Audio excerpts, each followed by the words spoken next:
Mr. Nixon will fly to the Pacific to join the aircraft carrier Hornet and watch the return and recovery of the Apollo 11 moon travelers and to personally welcome them. The President has scheduled consultations with leaders of the 7 countries he will visit, but he will also tour the Jakarta Fair, plant a tree in India, receive a decoration in Pakistan, and tour an apartment complex and a village museum in Romania. On his way home, Mr. Nixon is to hold informal plane-side conversations with Prime Minister Harold Wilson at Mildenhall Air Force Base in England. A new set of regulations easing restrictions on travel by Americans to Communist China and the purchase of goods made in Communist China are scheduled to go into effect Wednesday. The State Department called the action consistent with the desire of the Nixon administration to relax tensions and promote peaceful contact between the United States and Communist China. President Nixon awarded American Airlines a South Pacific air route that runs from America's East Coast to Australia. Police in Nairobi said they have arrested a man on charges of murder in the death of Tom Mboya, Kenya's economic and planning minister, who was shot to death on a Nairobi sidewalk earlier this month. The suspect was identified as Nahashan Isaac Njenga Njoroge. That's the news from the Voice of America newsroom. This is John Cooley reporting. You're listening to a broadcast of Apollo 11 about to burn its rocket engine to send it on a trajectory toward the Earth. That burn should come in 7 seconds from now. This broadcast from the Voice of America in Houston and Washington. I beg your pardon, that burn should have occurred. We should be acquiring the spacecraft as it comes around the side of the moon right now. And there's the Here's cue. We have acquisition of signal.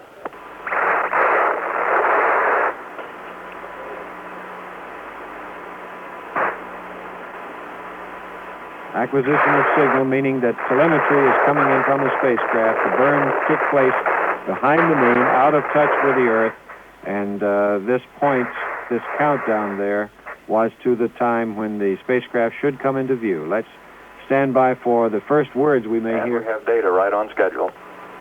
We want to hear what the astronauts have to say. Right. 0 minus 0.7 minus 0.2. That's one of the men in the Mission Control Center. No communication from space yet. The burn must have been good because they came into view and we got acquisition of signal right on time. Hello, Apollo 11, Houston, how did it go, over? That's Charlie Duke making a call to Apollo 11. Help to open up the LRL doors, Charlie. Roger, we got you coming home. Open up the LRL doors. That sounded like Neil Armstrong. Okay, burn status. Delta Pig was 0. Burn time was 2 plus 3, 0. Pad angle, Delta ATX after trim was 0.1. VGY 0.9. VGZ 0.1. Delta BC minus 17.9er. Fuel 10.6. Aux 10.4. Unbalanced minus 50. Roger, copy, Neil. Sounds good to us. You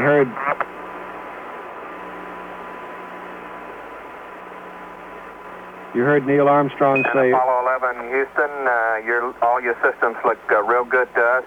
We'll keep you posted. A call from Charlie Duke, the capsule communicator. Hey, Charlie boy, looking good here. That was a beautiful burn. They don't come any finer. Roger. That's Mike Collins. That was a beautiful burn. They don't come any finer, he said. Hey, Charlie boy, it looked good here. First words, I believe, were from Neil Armstrong saying, open up the LRL doors, Charlie. And Charlie said, good, we got you coming Houston, home. I wondered if you compared your You stay vector after TEI with the one in the limb slice over. Yes, sir. That looked very nice. Verb 83 was plus 00070 and minus 00008. Roger. The LRL mentioned there, the Lunar Receiving Laboratory. This is the great multi-million-dollar installation designed to hold them in quarantine for 21 days after closing the hatch on the moon to make sure they don't bring back any extraterrestrial organisms which could endanger life on Earth. You'll be hearing a lot about that in the next day or two as they're on the way home. 11, Houston, looking at your bank Bravo nitrogen tank. It didn't leak a bit. Correction, didn't leak a bit this time, over. Roger, look good here. Chamber pressure was hanging in there around 100. The latter part of the burn, it started oscillating a little bit and got down a little bit below 100. Roger. 96 or so. Roger. Armstrong said it looked good here, and a more comprehensive report from Mike Collins, whose voice I'm sure you could understand loud and clear.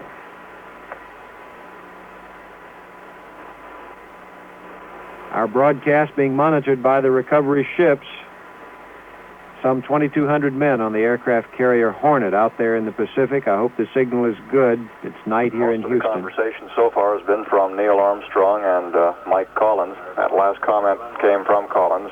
Our first report after acquisition was from Neil Armstrong. Apollo 11 is now on the way home toward that aircraft carrier Hornet out in the middle of the Pacific. Another one of the fine ships waiting for an emergency pickup location, the Ozark, with some 800 men aboard near the equator off Brazil. We understand they're tuned to our Voice of America broadcast, and I hope the signals are good tonight, man. They're on the way home. Should splash down right on time, within 40 seconds of the originally planned time. 195 hours, 18 minutes, 25 seconds is the expected splash time as of this moment, before any mid-course corrections are fired and or before we hear final modifications or refinement of the trajectory by the flight dynamics officers in mission control. Well, another critical point has passed in this. That trans-Earth injection burn was very close to nominal. At this time, we show the spacecraft traveling at a speed of 7,603 feet per second, the velocity already beginning to drop off. And we're at an altitude of 445 nautical miles now from the moon. Well, on their way, leaving the moon, on their way back to Earth, that 400,000 kilometer trip. I'm reminded of Tom Stafford's remark on Apollo 10 as they began this journey back right after TEI, trans-Earth injection. He said, man, we seem to be going straight up. It's as though we were going straight up from the surface. And looking back, I'm sure Armstrong, Aldrin, and Collins are doing the same. They're traveling now at about 8,300 kilometers per hour, translated from that 7,603 feet per second. Bill, if I may make a correction there, according to Doug Ward's information, that was 8,660 feet per second would be the velocity there at that burn, some 9,502 kilometers per hour. Did he mention that they are slowing down now already? I believe he did. Yes, he did. They've begun to slow down. That would make that figure be the result. That slowed down in a hurry there, didn't it? After by 1,000 burn. kilometers per hour. But when they reach re-entry or entry velocity, they will be up to about 39,483 kilometers per hour. A slight difference by about the time they're ready to come down. Earl Waugh is shaking his head. I don't believe that they slow down. The burn is on the exact center of the ellipse of the total orbit, and it just seems to me like they would be accelerating continuously from that point on. But I think I'm sure there is some slowing somewhere after this burn as they come out away from the surface of the moon. I can't recall. We just better follow those figures as they come from mission control. And then it picks up speed as the Earth's gravity takes hold. There's a period during which the moon's gravity is exerting a much greater effect on the spacecraft, as though it were just in a ballistic trajectory up and back down again. But then that apogee actually moves past the point at which the moon's gravity has a greater effect, and then the Earth's gravity takes over, and it really begins to pick up speed from then on. I had a sheet around here somewhere, and in fact, I might dig it up if you want to go ahead for a few minutes, and we can give you some idea of that track. I think I have the information in one of these many documents. You should see the stack of them around me here in Houston. That happens, and of course, in our own Apollo News Center here. Well, let's look ahead for a few moments at the flight plan now that. We now show the spacecraft traveling at 7,378 feet per second, altitude 568 nautical miles. It has slowed down. It has slowed down, yes. The next order of business will be to get the crew to sleep. Flight Director Gene Kranz requested his flight controllers prior to acquisition of signal to review their procedures and to take as many steps as possible to get the crew to sleep as soon as possible.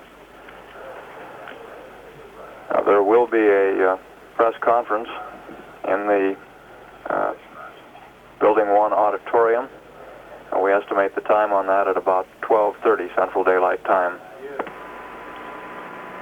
There is a point at 148 hours into the mission when the spacecraft will have slowed to about 4,000 feet per second in relation to its velocity from the moon, and then we will switch to an Earth-based reference velocity. It will be moving at 3,900 feet per second, and at that point, and our it will begin to pick up speed. Engineer reports that we've just had acquisition of signal from Eagle, which is still in lunar orbit. The last fix that we had on Eagle's orbit showed an apogee of 64.1 and a apocynthion rather of 64.1 and a paracynthion of 54.4 nautical miles. By acquisition of signal, I assume that they have left the radio transmitters turned on aboard Eagle.